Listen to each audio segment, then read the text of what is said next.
Assalamualaikum warahmatullahi wabarakatuh. Selamat sore, perkenalkan nama saya Giovanni Karina Suryohadi, mahasiswa Universitas Siber Asia dengan NIM 250201021866. Pada kesempatan ini saya akan mempresentasikan hasil tugas satu mata kuliah Business Intelligence dengan judul Strategi Sistem Informasi Intelijen Bisnis dalam meningkatkan kualitas pengambilan keputusan organisasi. Saya izin share screen.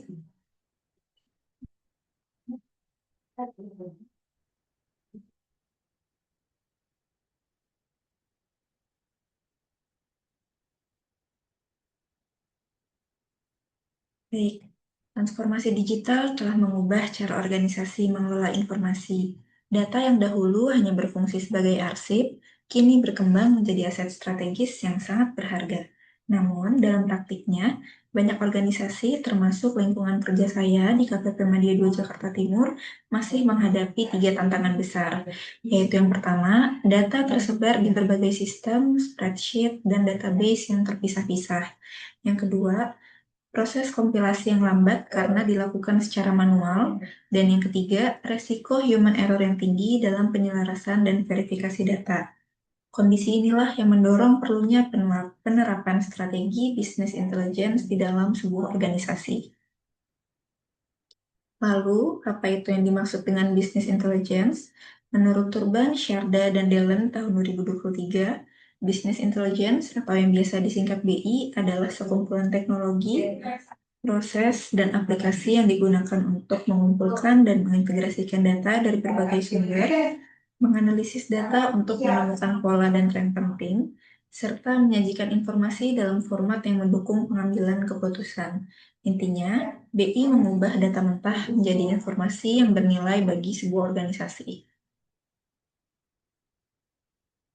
Business intelligence terdiri dari 5 komponen utama yang bekerja secara berurutan, yaitu yang pertama, data source, yaitu seluruh sumber data mulai dari sistem operasional, database, hingga file eksternal.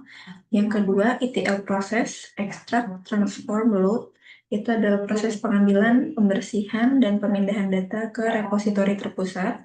Dan yang ketiga, data warehouse, yaitu tempat penyimpanan data terintegrasi yang menjadi dasar analisis.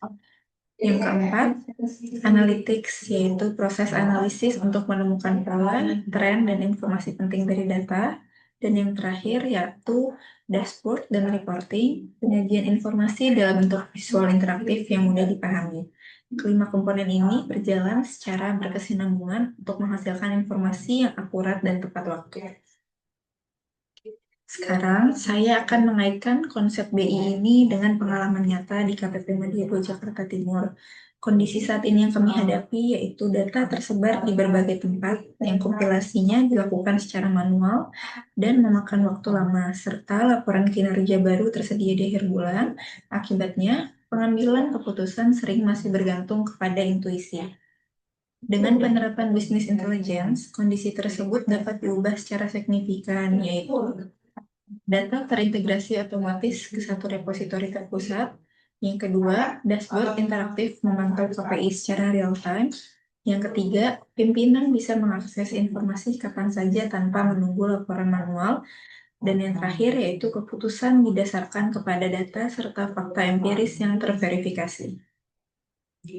Untuk mewujudkan BI secara nyata, diperlukan 5 strategi penerapan yang terencana, yaitu yang pertama, integrasi data, yaitu menggabungkan seluruh data dari berbagai aplikasi ke dalam satu warehouse terpusat. Yang kedua, peningkatan kualitas data, yaitu melakukan validasi, penyaringan, dan standarisasi data sejak awal. Yang ketiga, pengembangan dashboard, yaitu menyediakan tampilan visual interaktif yang mudah dipahami di semua level manajemen. Yang keempat, peningkatan kompetensi SDM, yaitu memberikan pelatihan teknis analisis data kepada pegawai. Dan yang kelima, membangun budaya data driven decision making, yaitu mendorong semua keputusan organisasi didasarkan kepada data dan fakta empiris. Penerapan BI memberikan manfaat yang signifikan, yaitu efisiensi waktu kerja meningkat, akurasi informasi lebih tinggi, dan pengambilan keputusan strategis lebih berkualitas karena berbasis data. Namun, ada tantangan nyata yang harus dihadapi, yaitu keterbatasan kompetensi SDM, format data yang belum seragam, resistensi terhadap perubahan, serta kebutuhan investasi teknologi. Oleh karena itu, implementasi BI harus dilakukan secara bertahap dan didukung kebijakan manajemen yang kuat. Sebagai penutup, dapat disimpulkan bahwa business intelligence adalah strategi penting dalam pengelolaan informasi organisasi modern. Pengalaman di KPP Media 2 Jakarta Timur membuktikan kebutuhan mendesak terhadap sistem data yang terintegrasi. BI bukan sekedar adopsi teknologi baru, melainkan sebuah perubahan budaya organisasi. Saran utama saya, organisasi perlu meningkatkan investasi BI secara berkelanjutan, menegakkan tata kelola data, dan membangun budaya keputusan berbasis data di seluruh level manajemen. Demikian presentasi dari saya mengenai strategi sistem informasi intelijen bisnis. Terima kasih atas perhatiannya. Wassalamualaikum warahmatullahi wabarakatuh. Apa yang dilihat dari data yang